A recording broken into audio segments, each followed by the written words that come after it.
What looked like a small, intimate glimpse into a California mansion was actually the precise moment the entire illusion shattered, hours before stepping onto a highly polished stage in Geneva to deliver a solemn address on the existential dangers of social media. A single photograph materialized online. It was a mirror selfie staged inside a luxury walk-in closet, featuring a 4-year-old child presented to the global digital landscape with a playful, casual caption. This single sequence captured the core contradiction of a modern celebrity empire in freefall, a staggering display of moral compromise where a private child is utilized as a branding asset on the very platforms her parents publicly condemn.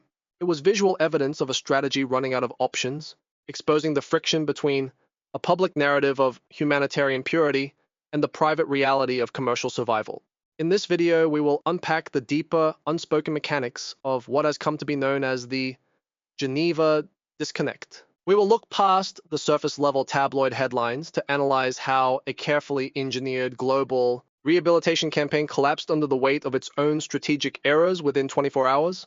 By the end of this analysis, you will understand not just the timeline of this public relations disaster, but the terrifying financial and psychological pressures that forced it to happen. We will explore the hidden realities of an elite brand facing an unsustainable burn rate, the transition from high-level global statecraft to lifestyle marketing, and what this permanent ethical rupture means for the future of the House of Montecito. To truly understand how we arrived at this point of public humiliation, we must first look back at the grand architecture of the original illusion. Less than a decade ago, this was a story of unparalleled cultural and global capital. The world watched a royal wedding that felt less like a traditional state ceremony and more like a global revolution, a seamless blending of ancient institutional power and modern Hollywood charisma. There was a time when the mere presence of this couple commanded $90 million signatures from tech giants, when world leaders stood in queue to align with their philanthropic initiatives, and when their public narrative was one of ultimate triumph over a rigid establishment.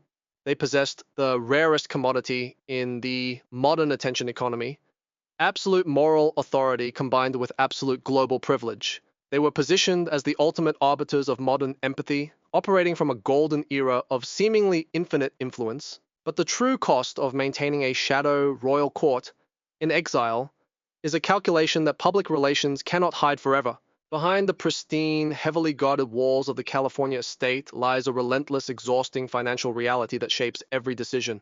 The annual burn rate for private security details, elite international publicists, ongoing legal battles, and a staff capable of managing a global profile is estimated to exceed $6 million. When the massive corporate contracts began to evaporate, replaced by a quiet realization across the entertainment industry that content must actually be produced to justify the capital, the narrative shifted from revolutionary independence to a quiet, palpable commercial desperation. The transition from delivering keynote speeches at the United Nations to showcasing artisanal honey and jam under the new lifestyle brand, as ever, was the first structural admission that the empire was running out of fuel. It revealed a stark truth: when the royal allowance is permanently severed, the crown must be commercialized to survive. This brings us to the first major rupture of the week, a moment that exposed the deep psychological isolation behind the current branding strategy. The decision to post the closet mirror selfie featuring young Lilibet was not an accidental leak or an oversight by a junior staff member. It was a calculated move into the arena of digital engagement. In the elite spheres of celebrity architecture, a private child is the ultimate non-renewable currency. When an institution is thriving, these assets are fiercely guarded behind legal walls and strict privacy demands to maintain an aura of exclusive dignity. But when the commercial engine stalls, those boundaries inevitably begin to blur. The image was presented under the guise of an authentic, relatable maternal moment, yet the timing revealed a much darker, strategic necessity. It was a calculated attempt to generate organic algorithmic warmth and drive traffic to a stalling digital rebrand, using a child's innocence to soften a public image that had grown increasingly cold and detached from the average consumer. The true damage occurred when this domestic digital play collided directly with the high-stakes humanitarian stage of Geneva. Hours after the photograph circulated across global networks, the stage was set at the Lost Screen Memorial Conference.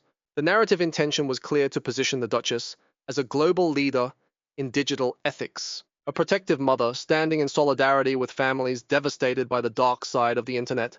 But what the cameras actually captured was a devastating masterclass in visual humiliation.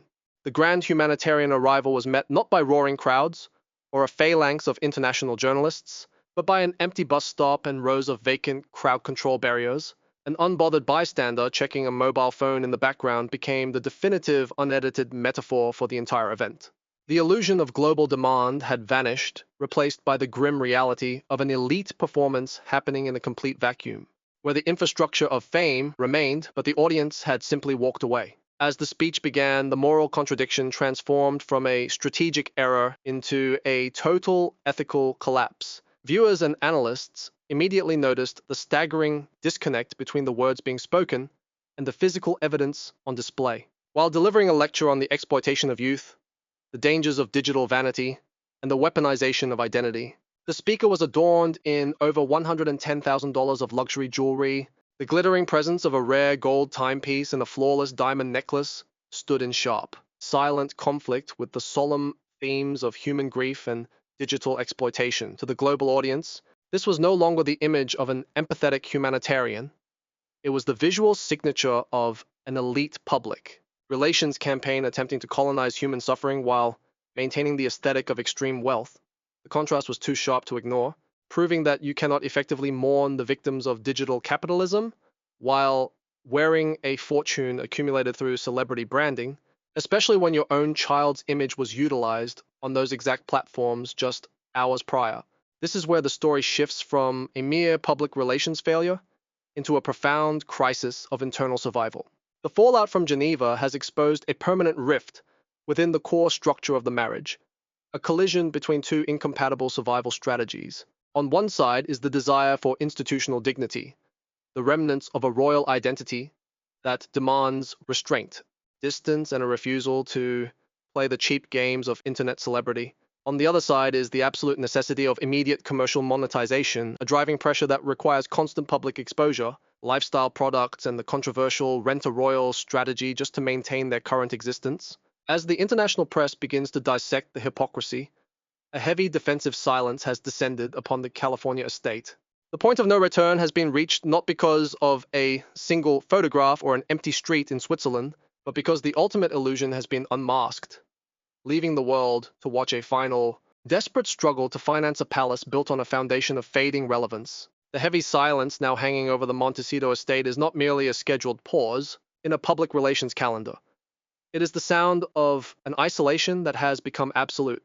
When the architecture of an international image begins to crack under the weight of its own internal contradictions, the response from the British institutional core is rarely loud, defensive, or reactive.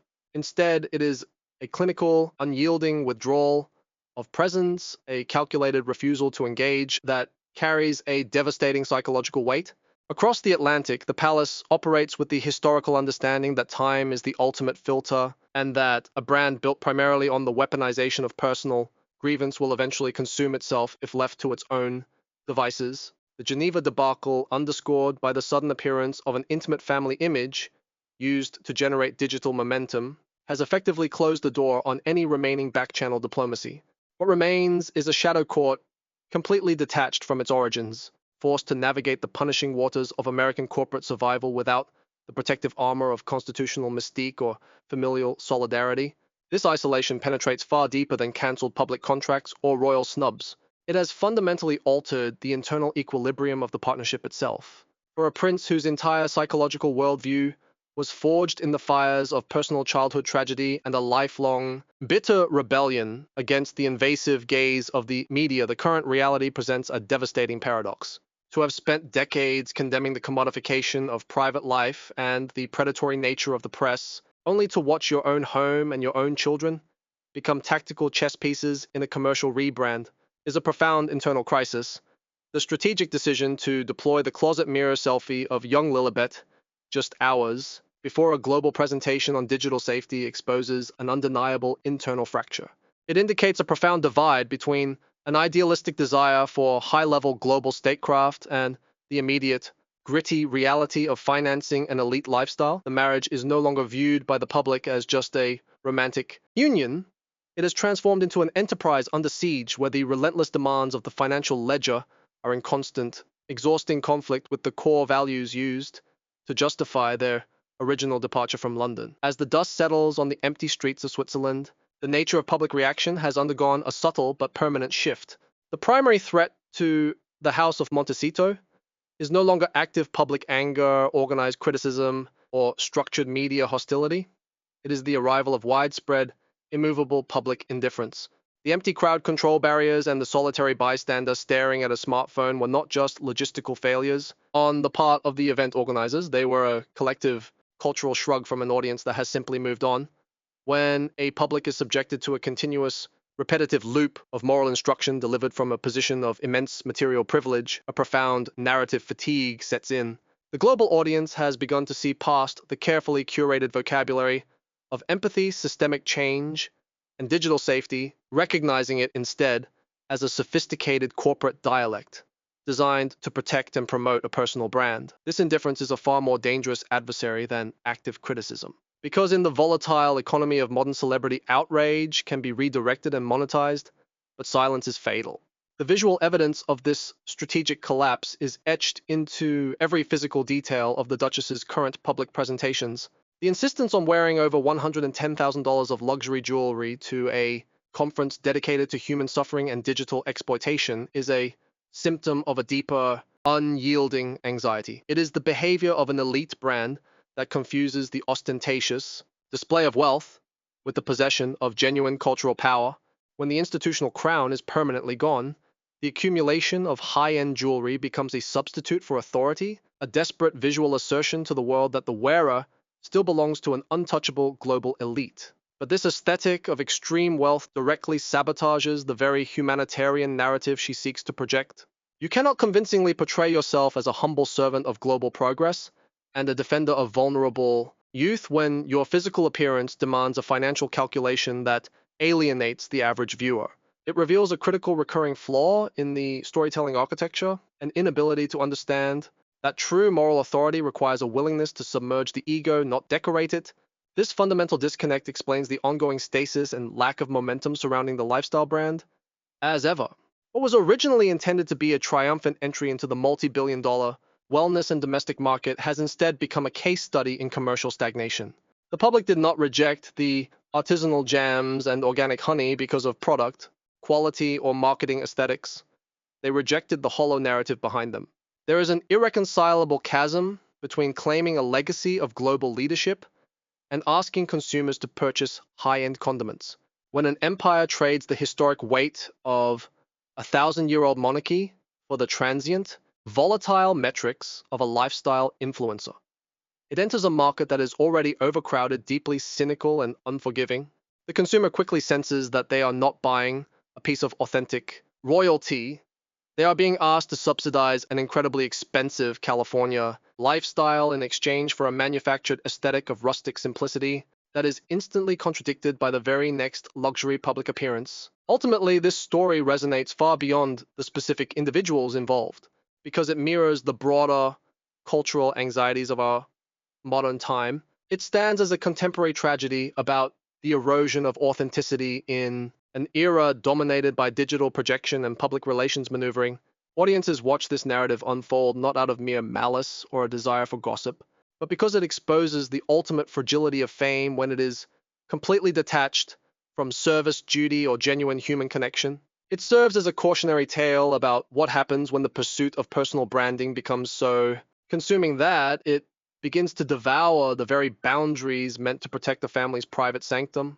The tragedy of the Geneva Disconnect is the realization that in trying to control every narrative, write every headline, and stage manage every emotional beat, the authors of this strategy have lost the one thing that cannot be bought back with luxury jewelry or digital metrics: the trust of a global public. As the curtains close on this chapter of global stagecraft, the path forward remains deeply uncertain, constrained by the diminishing returns of a narrative that has been told too many times. The strategy of shifting from royal exile to commercial entity has reached its structural limits, leaving the world to wonder what the next evolution will look like when the current illusions no longer hold. The ultimate question is whether a brand built on the public dissection of family warfare can ever find a sustainable foundation, or if it is destined to continue this cycle of visual humiliation and strategic desperation until the audience completely turns away. If you found this psychological breakdown insightful and wish to follow the evolving dynamics of modern power, media strategy, and public perception, consider subscribing to the channel.